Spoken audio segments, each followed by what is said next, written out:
impactado, é muito emocionante. Eu já vejo o Maracanã, eu já vejo o Allianz Park lotado de jovens do Difflin, aleluia! Eu já vejo, glória a Deus. Eu quero também dizer que é uma honra também para mim ter o meu precioso líder, pastor Paulo Jeff, vem aqui na minha frente, pastora Rebeca, minha querida esposa que eu amo tanto, e o meu querido filho Daniel, além de tantos pastores top que estão aqui, tantos jovens e de tantas igrejas, não só das Past Church, de muitas outras igrejas, e isso me alegra demais, né? Esses irmãos, ontem mesmo uma equipe grande me abordou, acho que foi lá na praia, e falando que eles eram lá de Goiânia, né? da igreja do pastor de Arley, aleluia, e tantos aqui de tantas igrejas diferentes, e nós sentimos honrados por isso. Sabe, um dos segredos o que Deus está fazendo nesses últimos dias, que vai ajudar a dominar a terra para o reino de Deus, é essa unidade entre os cristãos, entre os evangélicos, né? Por muitos anos, as denominações só foram dividindo, formando milhares e milhares de ramificações. Por quê? Por causa de brigas, por causa de dissensões. Mas hoje, Deus está fazendo um trabalho de unidade, Deus está fazendo um trabalho transformador, um trabalho diferente. É impressionante o que o Espírito Santo está fazendo. É muito, muito emocionante mesmo. Eu ouvi falar de um homem que estava andando na praia. Deixa eu falar, por que estava andando na praia? Porque ele havia sofrido um grande naufrágio. E infelizmente ele foi o único sobrevivente daquele naufrágio. E ele nadou no mar, quando de repente ele milagrosamente encontrou uma praia, e ele se arrastou bem longe das ondas e dormiu. Depois que ele acordou, ele foi explorar aquele local e descobriu que era uma ilha, e era uma ilha relativamente pequena, e não tinha mais ninguém naquela ilha, nenhum morador. E ele então via navios passando de longe, ele tentava fazer fogo bem grande, mas não atraía os navios. Ele acabou ficando lá muitos anos, e ele era um construtor, um engenheiro, então ele acabou construindo uma casa muito grande para ele mesmo, naquela ilha. E toda vez que passava navios, ele não conseguia, ele tentava fazer o fogo bem grande para chamar a atenção. Finalmente um navio parou.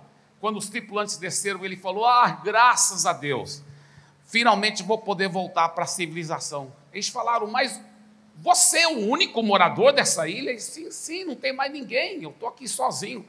E aquela casa bonita? Ele falou: não, eu sou engenheiro, eu sou consultor, eu que construí. Aproveitei, tinha tantos anos aqui de tempo. Aí eles foram andando na praia, viram um outro prédio bonito, falaram assim: e esse outro prédio? Ele falou: não, essa é a igreja onde eu congrego.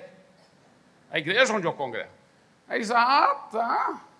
Mas você é o único morador da ilha? O único? Sim, sou eu que moro aqui, eu já te falei. Aí foram descendo a praia, viram outro prédio. Fala: e esse outro prédio? Ele falou: não, essa é a igreja que eu congregava antes. Ele estava sozinho na ilha e conseguiu dividir a igreja. Tá mole o negócio?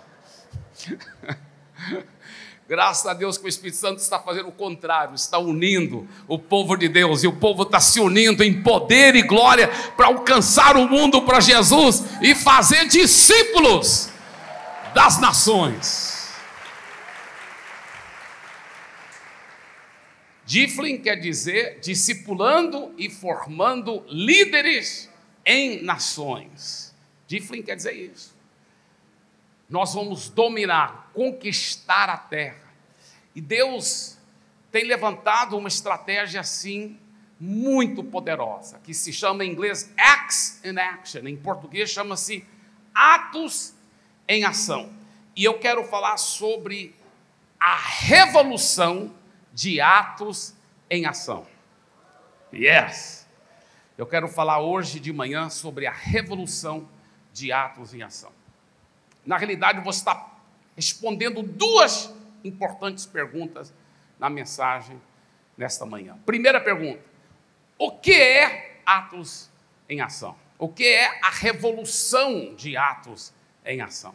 E a segunda grande e importante pergunta é: como ou quais são as escolhas que você pode fazer, viu, jovem? Que você pode fazer para fazer parte da revolução de atos em ação. Eu não sei por que não estão mostrando aqui o PowerPoint, agora está mostrando. Aleluia. Então, essas são as duas perguntas que eu quero fazer para você, ou seja, responder para você. Vou repetir essas duas perguntas. Olha, o que é a revolução de atos em ação? E, número 2, quais são as escolhas que você... Pode mostrar de novo, por favor, no PowerPoint? Vamos mostrando o PowerPoint aí na medida que eu vou falando, tá bem, queridos? Quais são as escolhas que você... Número 2, quais são as escolhas que você deve fazer para fazer parte da revolução de atos em ação? Agora, eu não tenho muito tempo, então eu vou ir muito rápido, vamos apertar aí o cinto de segurança, porque eu tenho muita coisa que eu quero falar e não tenho muito tempo. Então vamos lá. Salmo 110, versículos 1 a 3, é um texto muito poderoso, muito forte, que nós vamos estar lendo e baseando a nossa mensagem em cima desse texto. Mas, primeiramente, eu quero fazer essa pergunta para você, eu quero responder essa primeira pergunta. O que é a revolução de atos em ação? O que é a revolução de atos em ação? Isso aqui é muito, muito chave, até para entender uma estratégia, um sonho, um plano, uma visão muito, muito poderosa. Muitos anos atrás, quando eu estava fazendo faculdade teológica nos Estados Unidos, Deus me deu uma visão muito forte, não somente uma visão interior, mas também uma visão mesmo, confirmando esse sonho, essa visão de atos em ação. E qual é a visão de atos em ação? A visão de atos em ação é plantar mega igrejas nas mega cidades do mundo inteiro, Então, o que está acontecendo agora? Nesse momento, estamos realmente implantando uma igreja em São Paulo. Claro que vai ser uma igreja de centenas de milhares de pessoas. Só que isso é com santas segundas intenções, porque a ideia toda realmente é usar São Paulo como uma base para alcançar as nações da terra. Mas não é só a igreja de São Paulo, não. É todas as igrejas envolvidas na visão de atos em ação, elas vão estar enviando equipes e junto com as escolas de atos em ação em São Paulo, para equipar, para treinar com cursos transculturais, cursos de antropologia para alcançar as nações. E nós vamos estar enviando equipes grandes. Por exemplo, a igreja em São Paulo está marcado para inaugurar agora dias 4, 5, 6 e 7 de março. E naquela semana e na próxima semana, se Deus quiser, se essa pandemia não atrapalhar, se Deus quiser, vai estar acontecendo isso. Nós vamos estar tendo o pastor Cláudio Duarte, o pastor Luciano Subirá, o pastor Cirilo, o pastor Lucinho Barreto, o pastor Isaías, pastor Sabá. Eu também vou estar lá e eu estou olhando com muita, muita expectativa. Vai ser uma festa poderosa. E a igreja nem inaugurou ainda, só está marcado para inaugurar em março, mas já enviamos 5 equipes poderosas para capitais importantes do Brasil. Para Belo Horizonte, para Recife, para Campo Grande, para Vitória do Espírito Santo Bem, é um dos lugares que eu moro constantemente, Vitória do Espírito Santo. E também para Porto Alegre, Rio Grande do Sul. Agora, isso aqui foi só uma amostra pequena do que nós vamos fazer. Porque, literalmente, você sabia que só existem aproximadamente 200 nações na Terra? Nós nem inauguramos ainda, já enviamos 5 equipes. Escuta bem o que eu vou dizer, isso é um fato. Para a glória de Jesus, se Jesus não voltar antes, nós vamos fazer isso. Você pode ter certeza, pode anotar aí, porque você vai ver isso acontecer. Nós vamos enviar equipes poderosas para todas as nações da terra, todas 200 nações da terra. Nós vamos, marque minhas palavras, nós vamos fazer isso. É isso que é Atos em ação. Isso que é a revolução de Atos em ação. Veja bem, Salmo 110, a partir do primeiro versículo, é uma palavra, é um salmo profético. Você sabia que é o salmo e o texto do Velho Testamento mais citado no Novo Testamento. Mais citado no Novo Testamento. Era o salmo mais conhecido da igreja primitiva. Não era Salmo 23, não era Salmo 91, era Salmo 110. Disse o Senhor ao meu Senhor: senta-se à minha direita. É o Pai falando com Jesus. É um salmo profético sobre quando Jesus morreu, ressuscitou e foi assunto aos céus. Senta-se à minha direita até que eu ponha os seus inimigos por estrado dos seus pés. Então o Pai falou para Jesus: senta aqui e pode esperar, porque eu vou colocar todos os seus inimigos debaixo dos seus pés. Agora, como que o Pai vai fazer isso? É através da igreja. Por isso que em Romanos 16, 20, ele diz: e o Deus da paz em breve esmagará Satanás debaixo dos vossos pés, dos seus pés. Então é através da igreja que o Pai vai colocar todos os inimigos de Jesus debaixo dos seus pés. Quais são os inimigos de Jesus? Pecado, a falta de salvação, a falta da vida eterna. Esse é o maior inimigo de todos. Doenças, miséria, todo tipo de problema que existe no mundo, tudo que não existe lá no céu é inimigo de Deus. Deus não é inimigo das pessoas, Ele é inimigo dos pecados que estão destruindo as pessoas. Deus é inimigo dos demônios e dos diabos, dos principados e potestades que estão oprimindo as pessoas. E todas essas obras malignas, a Bíblia promete que antes de Jesus voltar, porque ele vai ficar sentado lá, até que todos os inimigos dele forem feitos por estrado dos seus pés. Antes de Jesus voltar, todos os inimigos dele vão ser colocados debaixo dos pés.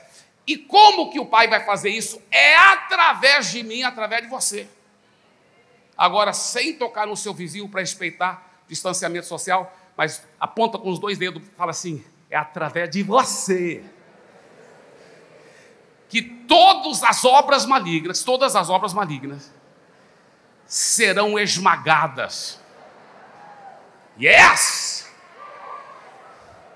Agora, pega seus 2 dedos de novo assim, ó, e agora aponta para os seus pés e diga assim: pés, vocês foram predestinados por Deus para esmagar todas as obras malignas e implantar o reino de Deus na terra, até que todos os reinos da terra se tornarem o reino do nosso Senhor.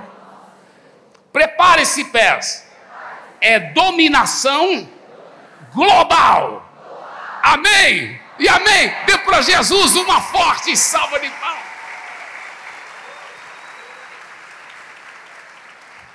Isso é um fato. Aí por isso ele diz, versículo 2: o Senhor lhe enviará de Sião o cetro do poder. Quando você vê essa palavra Sião no Velho Testamento, muitas vezes são palavras proféticas acerca da igreja. Sião representa a igreja. Então ele está falando: o Senhor vai enviar da igreja de Jesus o cetro de poder para dominar. Como que o Pai vai colocar tudo debaixo dos pés de Jesus? Através de Sião, através da igreja. É através da igreja que todos os principados, potestades, todas as obras malignas serão colocados por debaixo dos pés de Jesus. E ele disse: eu vou dar a Sião, a igreja, um cetro para reinar sobre a terra. Não é um reino político, é um reino que vai dominar todas as esferas da terra pela graça e poder de Jesus. É isso que a Bíblia fala. Domine entre os seus inimigos. Aí, olha só quem mais lhe explica. Ele fala, o seu povo, como que ele vai fazer isso? Como que a igreja vai conquistar a terra para Jesus? Versículo 3, o seu povo se apresentará voluntariamente, é através de uma escolha que você e eu temos que fazer. Ele diz, olha, eu não vou forçar você, mas ele diz, esse último reino que vai dominar sobre a terra, que é o reino de Jesus, esse reino vai ser dominado através de um exército de pessoas que escolheram a fazer parte, escolheram, ele fala, o seu povo se apresentará voluntariamente no dia em que você manifestar o seu poder. Deus vai manifestar o seu poder. Nós vamos ver tantos mortos ressuscitando, tantos cegos enxergando, tantos aleijados andando, milhões e milhões de conversões, milhões e milhões, nações inteiras sendo tomadas pelo poder de Jesus. É isso que a Bíblia promete. Ele fala, um dia em que você manifestar o seu poder com santos ornamentos, como o orvalho do alvorecer, virão os seus... obrigado pelos 3 que falaram. Vocês sabem ler? Vamos lá. Como o orvalho do alvorecer, virão os seus... os seus jovens! Deus vai usar os jovens para dominar a terra, para o reino de Deus. Yes!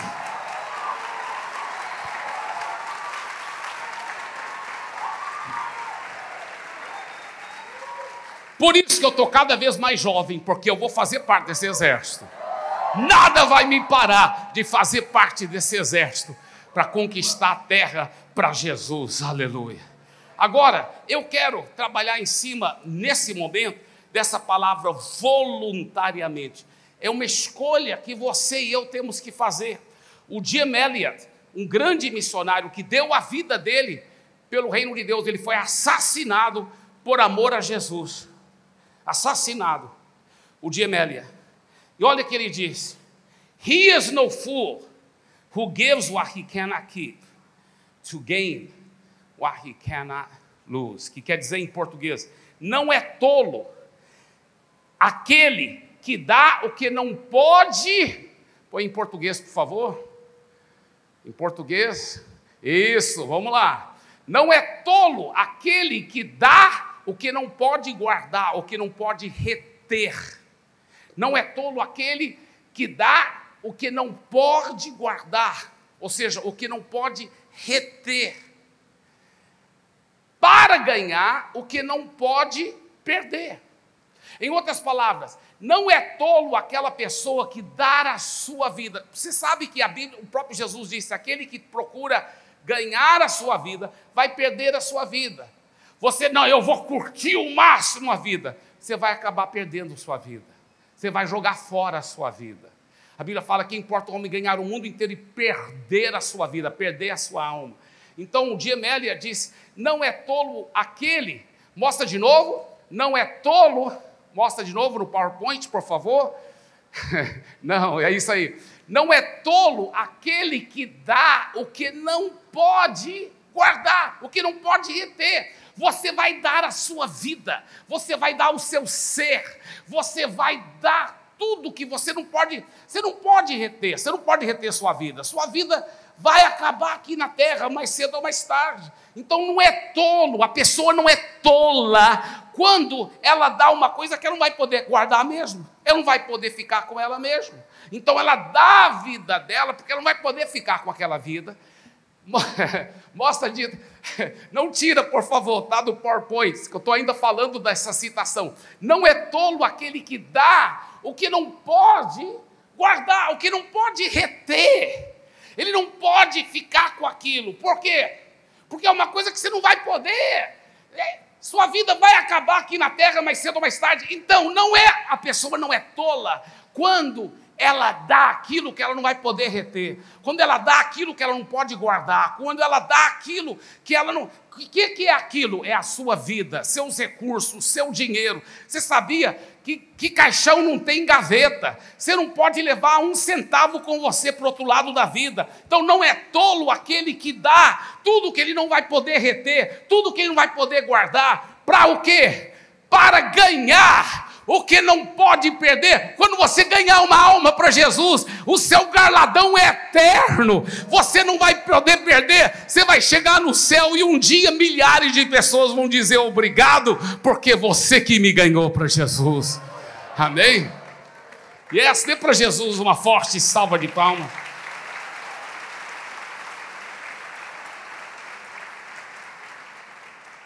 O meu pai sempre citava o C.T. Studd. Sempre meu pai citava essa frase que é do C.T. Studd, um grande missionário que também deu a sua vida pelo Evangelho. Disse o seguinte: somente uma vida nós temos e logo passará. Somente o que for feito para Cristo permanecerá. O que você não fizer para Jesus vai acabar, meu irmão, vai acabar. Eu lhe pergunto, você sabe o nome do seu tataravô? Talvez nem do seu bisavô, ninguém nem lembra dele mais. Ninguém nem sabe o que ele fez aqui na terra. Ele teve uma vida longa, talvez, fez um monte de coisa, ninguém nem lembra, ó. Acabou, acabou. Tudo que você fizer nessa vida, se não for para Jesus, não vai permanecer. Se você quiser fazer sua vida valer a pena, deixar suas marcas para a eternidade, só tem um jeito, é viver só para Jesus. Senão, meu irmão, não tem mais jeito. Ninguém nem vai lembrar. Você não lembra, nem você lembra do nome do seu bisavô. Imagina. Já pensou nisso? Ele teve uma vida toda. Acabou.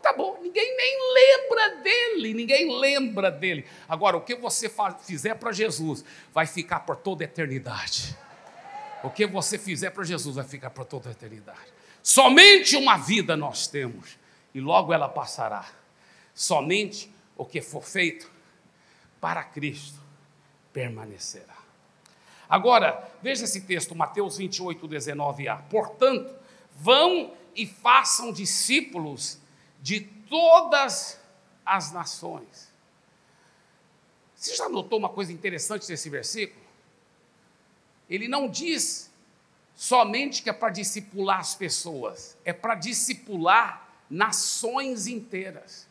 Agora, para discipular nações inteiras, nós temos que entender que existem 7 esferas de influência que nós vamos ter que realmente transformar para transformar uma nação inteira. Não é só ganhar as pessoas para Jesus, que é o mais importante. Sem dúvida, o mais importante é ganhar as pessoas para Jesus, é fazer discípulos das pessoas, é plantar igrejas. Isso é o mais importante. Nós sabemos que a igreja local é a esperança do mundo. Não vai ter jeito jamais para transformar uma nação, jamais para transformar a fibra moral da sociedade sem plantar igrejas poderosas que refletem a presença do Senhor. Esse é o maior mandato missionário e de Atos em Ação.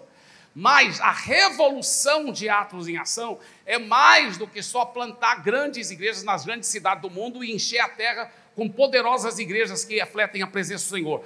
O mandato, a revolução de Atos em Ação é afetar as 7 esferas que influenciam uma nação para a gente poder discipular uma nação toda. Quais são essas 7 esferas de influência? Governo, economia, que inclui a ciência, tecnologia, empresas, mundo dos negócios. Terceiro, a igreja, toda a esfera religiosa. 4, educação. Família, 5, a mídia e a celebração, que inclui artes, entretenimento, toda a área de música e também a área de esportes. Todas essas 7 esferas, nós temos que ter os melhores do mundo nessas áreas, para influenciar, para ser sal da terra, para ser luz do mundo, para trazer os princípios da cultura do reino na fibra moral da sociedade, para transformar uma nação. Então, talvez o seu chamado, você diz, pastor Eibe, meu chamado não é tanto apostólico para plantar a igreja, mas meu chamado é ser um cara tecnológico, eu quero fazer eu quero ser o próximo Bill Gates, eu quero ser o cara que vai fazer uma outra coisa que vai acabar com o Instagram, vai ser muito superior do que o Instagram, um outro aplicativo muito poderoso. É isso que nós precisamos.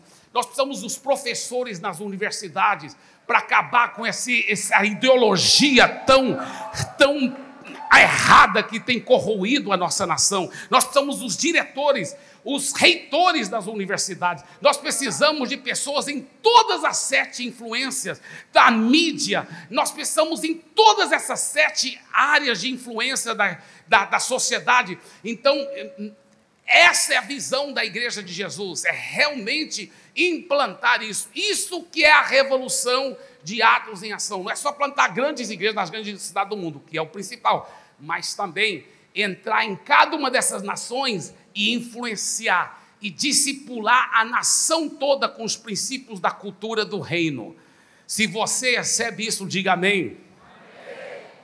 A segunda pergunta que eu vim responder: quais são as escolhas que você deve fazer para fazer parte da revolução de Atos em Ação?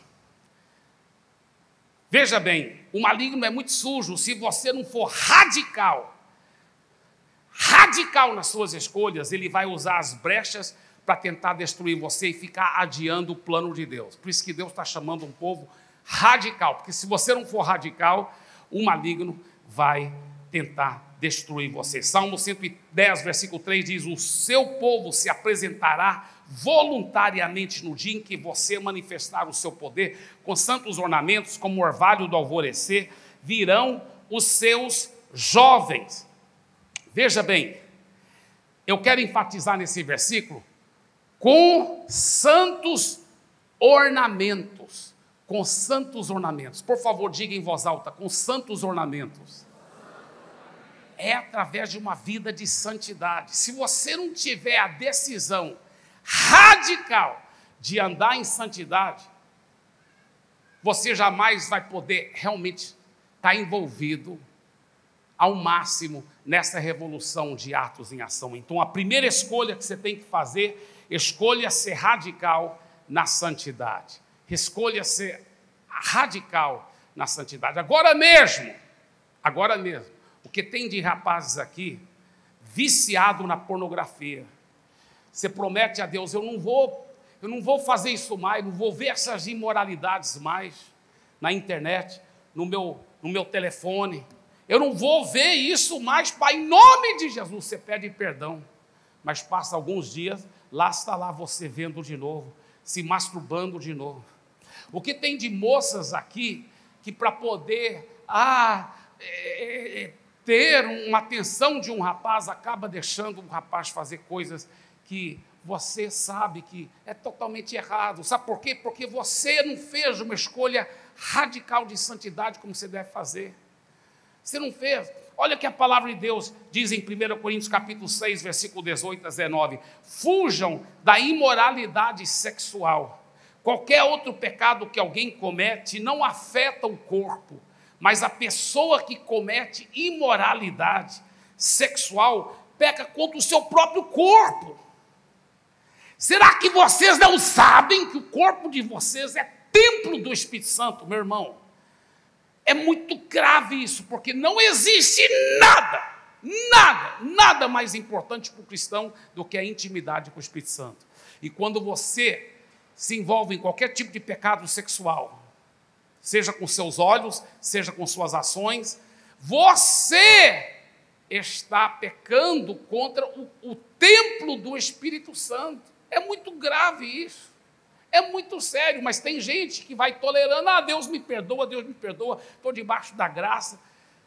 Se você estiver debaixo da graça mesmo, você vai andar em vitória, porque a graça verdadeira, a Bíblia fala, a graça de Deus, está escrito lá no Novo Testamento, no livro de Tito, a graça nos ensina a abster dos desejos carnais e viver uma vida santa. Então, a pessoa que está debaixo da graça, só se ela estiver andando em santidade, senão ela não está debaixo da graça. Quando ela não consegue andar em santidade, é porque ela está ainda debaixo da lei. Quando ela está debaixo da graça mesmo, ela consegue andar em santidade. Então, esse papo furado de graça barata, que diz, eu estou debaixo da graça, e por isso que eu fico vivendo debaixo do pecado. Não, você está debaixo da lei. É quem está debaixo da lei que não consegue vencer o pecado. Quem está debaixo da graça sempre vence o pecado. Sempre.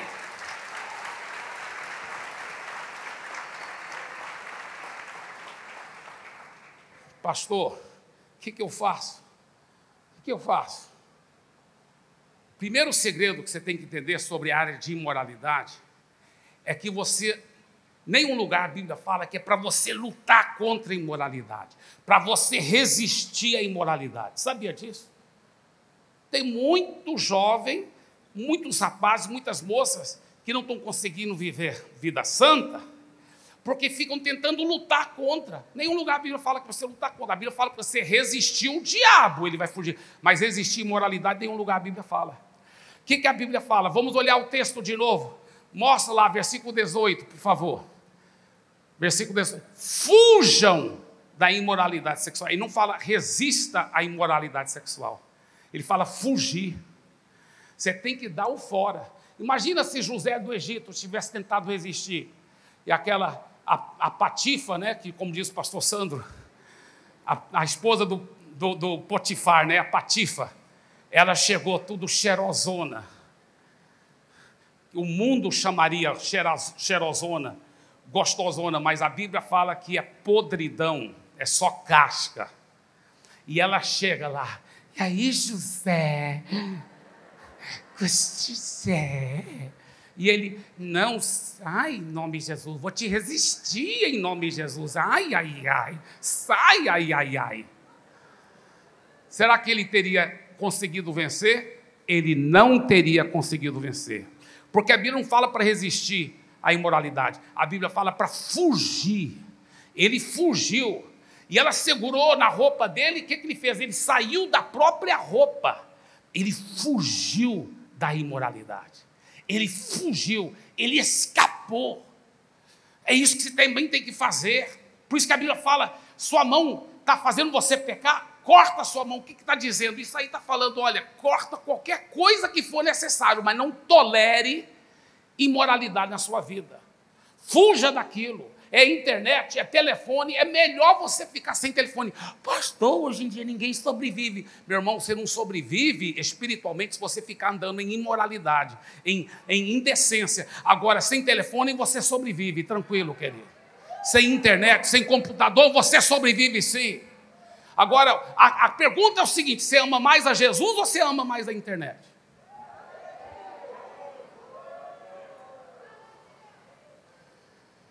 Eu te desafio, fuja. Então esse é o primeiro segredo. Fuja da imoralidade sexual. Segundo segredo está aqui, ó. Jogue fora o orgulho e peça ajuda de líderes espirituais. Fica no pé deles. Ah, tenho vergonha que eu já me abri, e aí depois de eu me abrir eu caí de novo. Irmão, você prefere manter uma fachada falsa ou você vai pagar o preço que for necessário para você andar em santidade? Eu fiz essas duas coisas, eu consegui vencer, porque eu era um viciado em masturbação, pornografia, eu não conseguia vencer, mas eu fiz essas duas coisas. Eu cultivei profunda intimidade com Deus, eu comecei a fugir de tudo, e eu comecei a ser transparente com meus líderes. Transparente, eu era solteiro ainda, eu ficava me abrindo, eu ficava com tanta vergonha, porque eu tinha acabado de confessar um dia antes a masturbação, a pornografia, agora tinha que confessar de novo. Eu ficava com muita vergonha, mas eu me ungia com óleo de peroba e confessava de novo, e de novo, até vencer. E ainda como solteiro, Deus é minha testemunha, andei em vitória completa e absoluta por muito tempo, até casar, estou casado e até hoje estou andando em vitória. Até hoje. Pela misericórdia de Deus. Mas eu me abro com meu líder, até hoje eu sou transparente com ele. Sabe, querido, eu te desafio para você hoje fazer uma escolha radical de andar em santidade.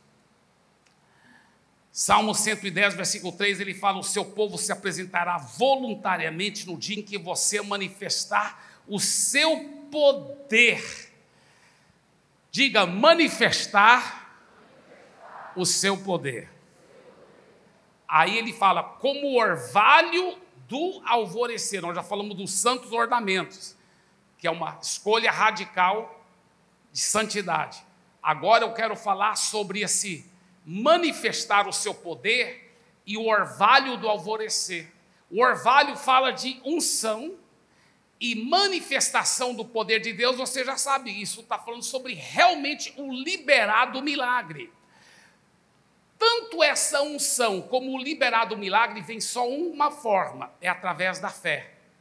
Então essa é a segunda escolha que você vai precisar de fazer se você quiser fazer parte da revolução de atos em ação. Você não tem que fazer parte da revolução de atos em ação, mas se você quiser fazer parte da revolução de atos em ação, a primeira escolha é a escolha de santidade radical.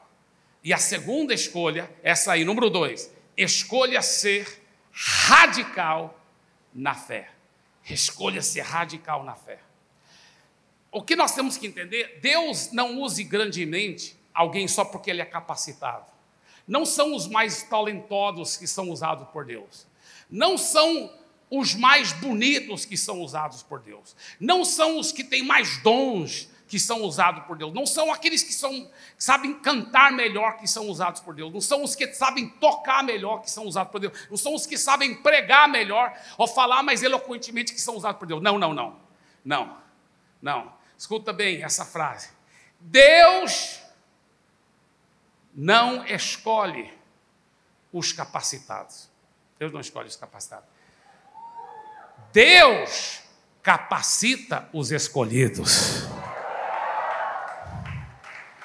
Deus capacita os escolhidos.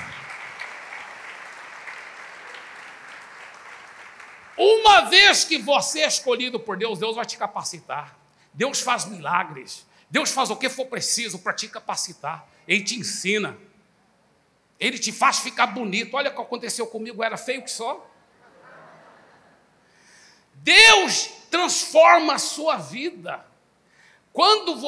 Mas tudo isso é pela fé. Pela fé. Por quê? Sabe por quê? Peraí, escuta bem. Vamos ler essa frase de novo. Vamos ler todo mundo em voz alta essa frase. Todo mundo junto? Deus não escolhe os capacitados. Deus capacita os escolhidos. Pastor Eibe, como ser escolhido então? Aqui olha. Deus escolhe os que têm fé. Se você tiver fé, Deus vai te escolher. É a fé que atrai o favor de Deus. Você sabia disso? Tudo no reino de Deus não é pelos seus méritos. Não é porque você fez algo para merecer. Porque eu sou tão santo, agora Deus vai me usar. Na realidade, não. Você deve ser santo, porque se você não for santo, a sua fé não vai fluir. A sua fé não vai fluir. Mas tudo é pela fé que Deus opera. Tudo é pela fé que Deus o usa. Tudo é pela fé. Porque tudo no reino de Deus é pela graça dele. O que quer dizer graça? Favor não merecido. E toda a graça dele é apropriada pela fé. Sempre é assim. Eu vou repetir para você que está anotando. Tá? Tudo no reino de Deus, tudo que ele nos dá, todas as bênçãos, toda a capacitação sobrenatural, milagres, tudo é pela graça dele, o favor não merecido. E sempre a graça dele é apropriada pela fé. Sempre a graça dele é apropriada pela fé. Então, Deus não escolhe os capacitados. Deus capacita os escolhidos. E Deus escolhe os que têm fé. Hebreus capítulo 11, versículo 6 diz: de fato, sem fé é impossível agradar a Deus. Porque é necessário que aquele que se aproxima de Deus creia que Ele existe e que recompensa os que o buscam. Ele fala assim, olha, Você quer tomar posse dos milagres? É pela fé. É pela fé. Hebreus 10, 38 a 39, ele diz: todavia o meu justo viverá pela fé, e se ele retroceder, nele não se compraz a minha alma. Nós, porém, não somos dos que retrocedem para a perdição, somos, entretanto, da fé para a conservação da alma. Olha só o que ele diz: o meu justo vive pela fé. Se ele não tiver essa fé, nele não se compraz a minha alma. Olha só, nele não se compraz a minha alma. Isso é muito forte. Deixa eu contar um pouquinho o meu testemunho para vocês. Eu sempre, toda a minha vida, estudei em escolas americanas. Mas quando eu ainda estava morando aqui no Brasil, eu fui para fazer faculdade teológica com 17 anos de idade nos Estados Unidos. Mas eu estudava numa escolinha pequena, para filhos de missionários americanos. A minha classe que formou tinha só 6 alunos, que formou do ensino médio. Era somente 6 alunos. Só que eu era o mais derrotado, talvez o mais desprezado de todos. O mais feinho, o pato feio da história. Eu não conseguia romper em nada, eu não conseguia vencer, eu não conseguia vencer pecado, eu tinha uma autoimagem péssima, eu me sentia tão feio, tão derrotado. Tudo que eu tentava fazer eu não conseguia vencer, não conseguia mesmo. Eu era uma pessoa totalmente fracassada, eu tinha uma péssima autoimagem, eu era tão tímido, tanta vergonha. E eu lembro que eu fui batizado com o Espírito Santo, me ajudou muito, mas ainda eu era muito feio e fracassado. E eu lembro que eu fui levado, naquelas férias, bem antes de eu entrar na faculdade teológica, eu fui levado para uma conferência, um seminário de fé, ensinado pelo Kenneth Hagin. Foi uma semana intensiva, se eu não me engano, de manhã, tarde à noite, princípios de fé. Minha vida mudou, meu pai que me levou para esse seminário, minha vida mudou por completo. Eu já entrei na faculdade outra pessoa. Eu comecei a falar de mim mesmo, eu sei que eu não sou nada, mas em Cristo eu vou vencer, eu vou superar todas as dificuldades, em Cristo eu vou ficar bonito, em Cristo eu vou andar em vitória, em Cristo eu vou superar as dificuldades. Eu era muito tímido para pedir uma menina para sair comigo, qualquer coisa, nossa, muito tímido. Eu falei, pela fé agora eu vou ter coragem. Falei, vou começar com uma mais feinha, porque eu não tenho tanta fé ainda para pedir as bonitas. Aí eu comecei com as mais feinhas, depois aí minha fé cresceu. Aí eu pedi as mais bonitas da faculdade toda, uma faculdade enorme, muitos alunos, enorme. Eu ia para aquela mais bonita, a mais dedicada. Quer sair para jantar comigo? Claro! Sabe por quê? Porque minha fé cresceu em todas as áreas, seja para relacionamento, seja o mais importante na intimidade com Deus, em todas as áreas. Deixa eu falar uma coisa, eu quero te desafiar a mergulhar nesses princípios de fé, aprender a liberar a sua fé, aprender a liberar uma fé viva, uma fé sobrenatural. Quando você toma posse em Cristo de quem você é em Jesus, você chama a responsabilidade para si. Você começa a dizer, eu vou andar em vitória, venha o que vier, custa o que custar.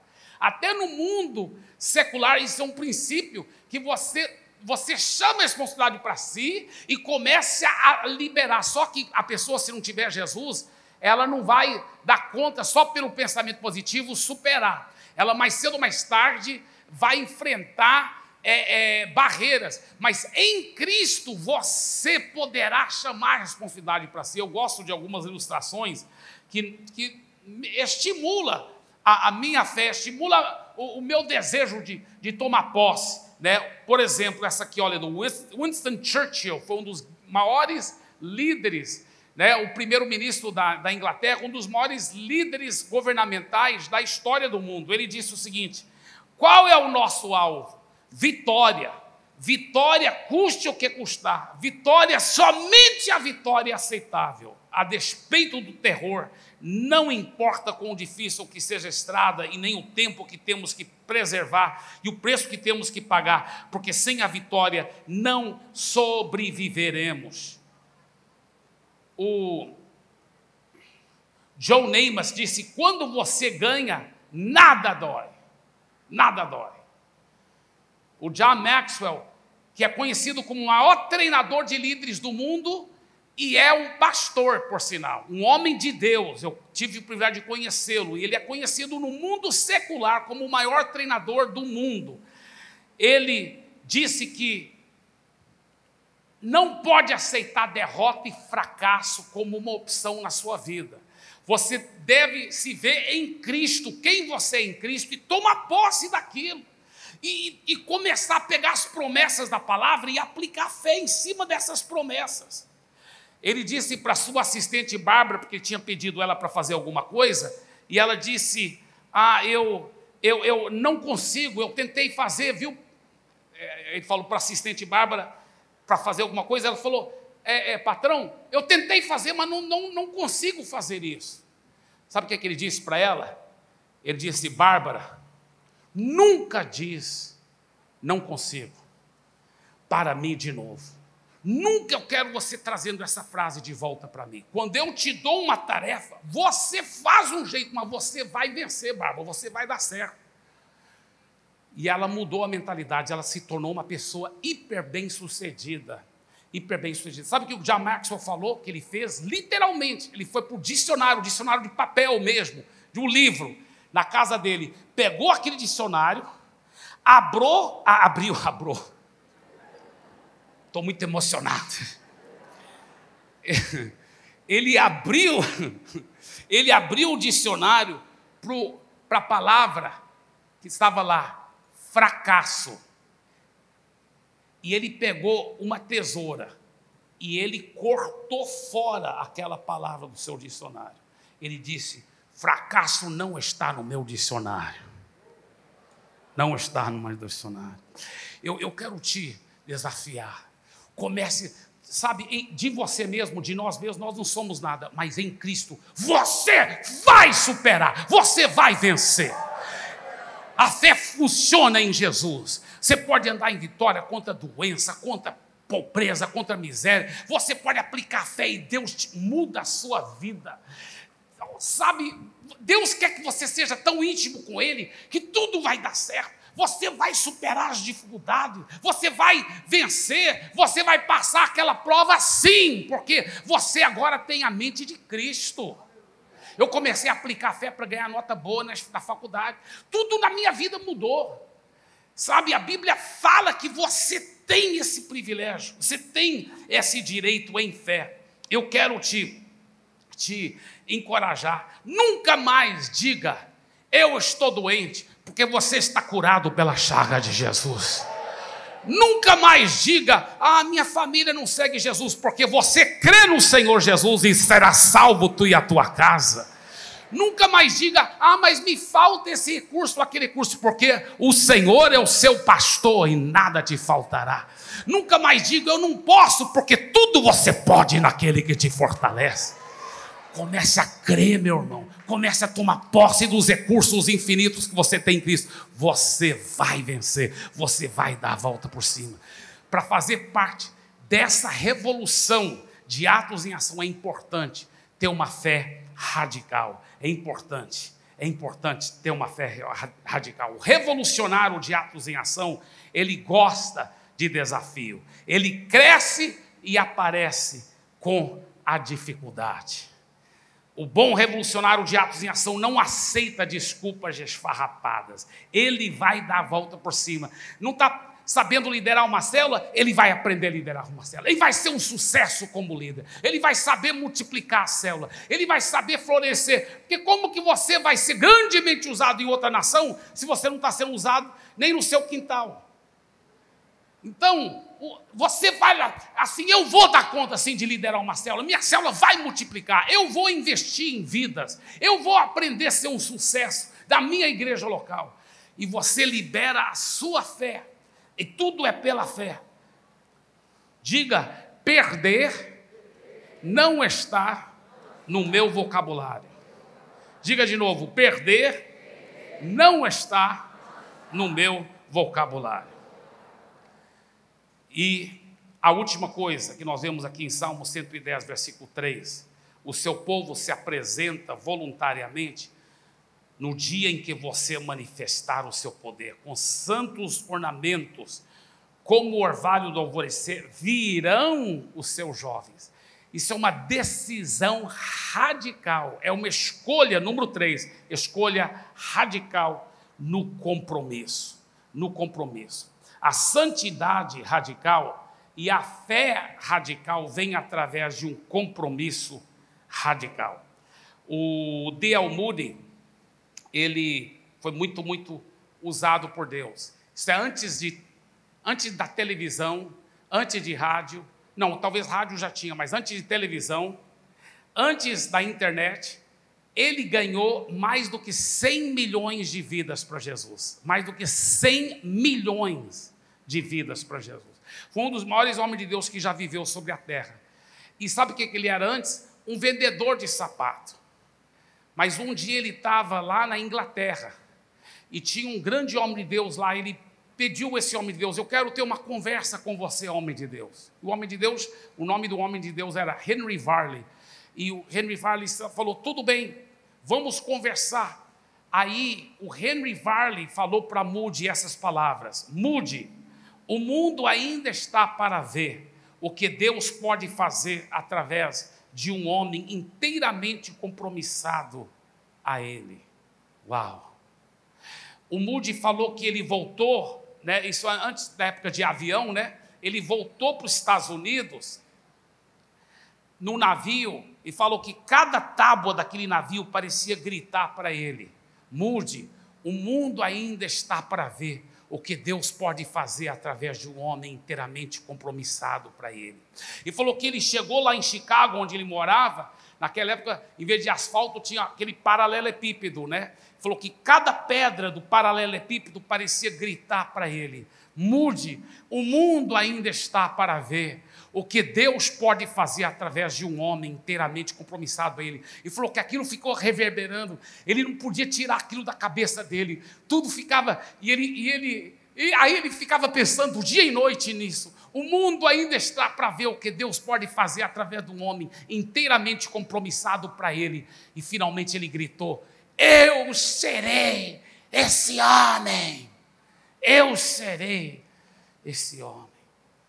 Sabe, deixa eu falar uma coisa para você, rapaz e moça. Seja ser radical na santidade, seja ser radical na fé. Se você não tem um coração compromissado com Jesus, você nunca vai ter coragem para se abrir com o seu líder. Você nunca vai ter coragem para cortar fora aquele olho, aquele braço que está te fazendo pecar. Você nunca vai ter coragem para realmente liberar uma fé sobrenatural e crer por milagres muito grandes na sua vida e ser grandemente transformado. É através de um compromisso que vem essa fé radical. É através de um compromisso que vem essa santidade radical. Por isso que eu quero falar desse compromisso radical. Compromisso radical. Eu termino com essa história. Uma história verdadeira. Alguns aqui já ouviram, mas eu sei que você não vai importar ouvir de novo. É uma história verdadeira que aconteceu muitos anos atrás. Uma escola lá nos Estados Unidos, agora pode mostrar a filmagem se quiser. Ah, não, mas vamos só lembrar dessas 3 escolas. Depois eu vou voltar para essa tela aqui, tá, queridos? Obrigado, vocês do PowerPoint, fizeram muito bem. Depois eu volto para essa tela aqui, pode mostrar só a minha imagem mesmo agora. Não que eu estou querendo aparecer, mas... essa história é muito profunda e muito preciosa. Tá? Preste bem atenção no que eu vou dizer.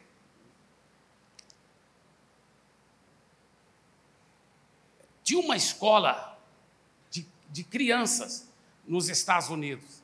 E essa escola de crianças, ela ganhou um sorteio lá para poder fazer uma viagem turística e acadêmica para a Inglaterra.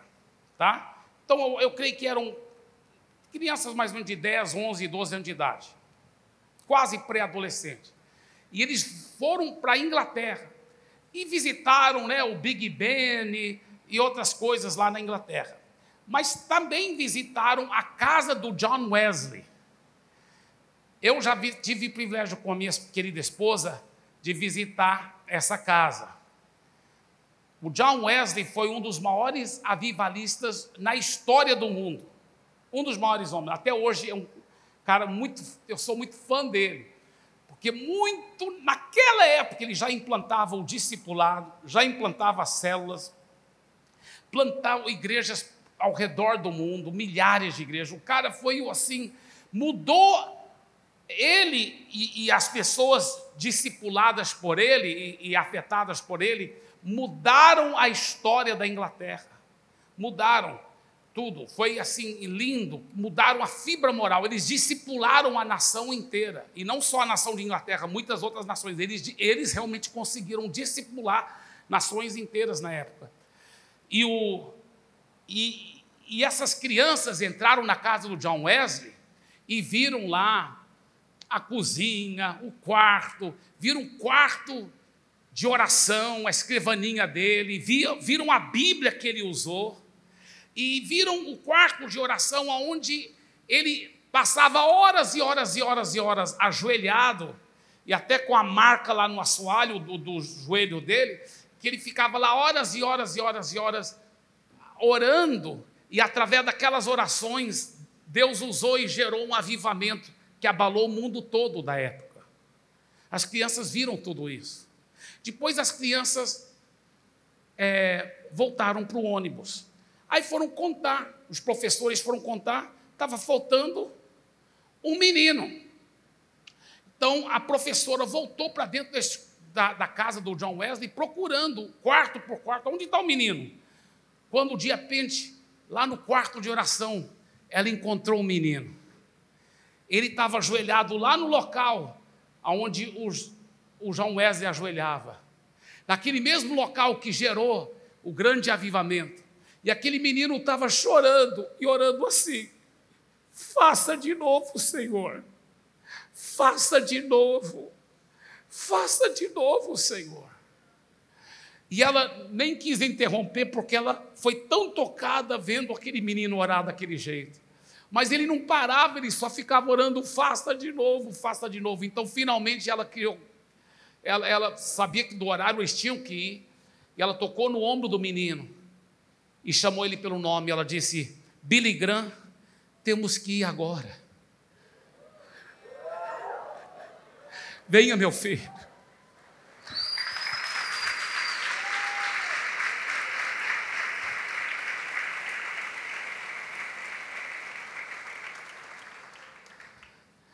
Faça de novo, Senhor. Eu quero fazer uma oração agora por você. Fique em pé, por favor.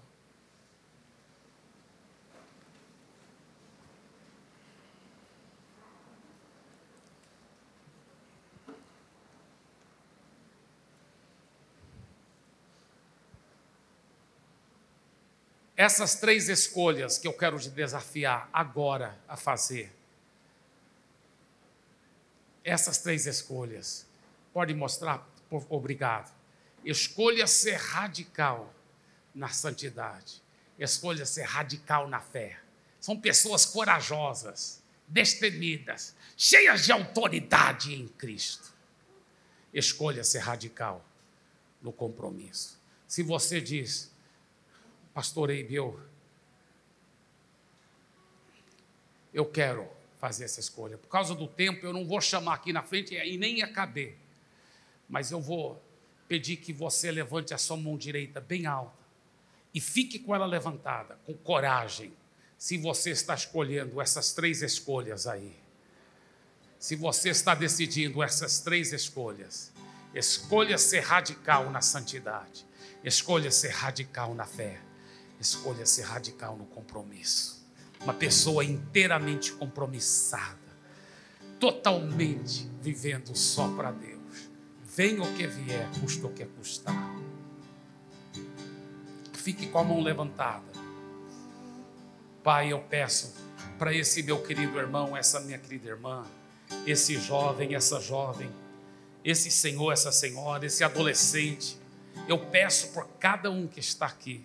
Eu peço também para mim, Pai, porque mais uma vez eu estou escolhendo essas três coisas. Eu estou escolhendo a ser radical na santidade. Eu estou escolhendo a manter e ficar procurando o meu líder espiritual para manter esse nível de santidade. Eu estou escolhendo a jogar fora o orgulho e andar em santidade, venha o que vier, custa o que custar. A fugir da imoralidade. A fugir da imoralidade. Eu estou escolhendo. Eu estou escolhendo a ter uma fé radical. Eu não aceito mais palavras negativas na minha vida. Eu não aceito derrota, fracasso. Eu não aceito perder. Nós vamos vencer e conquistar o mundo para Jesus. E eu também faço uma escolha de um compromisso. Venha o que vier, custe o que custar. Eu vou me entregar inteiramente ao Senhor. Mais e mais e mais. Eu vou viver só para Jesus. Pai, perdoe as vezes que eu tenho vivido os meus próprios desejos, minhas próprias vontades, em vez de buscar o que o Senhor quer para a minha vida. Mas eu estou escolhendo hoje a ter um compromisso com radicalidade. Eu estou escolhendo a ser radical no compromisso. Ainda com a mão levantada para o céu, diga assim: eu agora estou escolhendo a ser radical na santidade.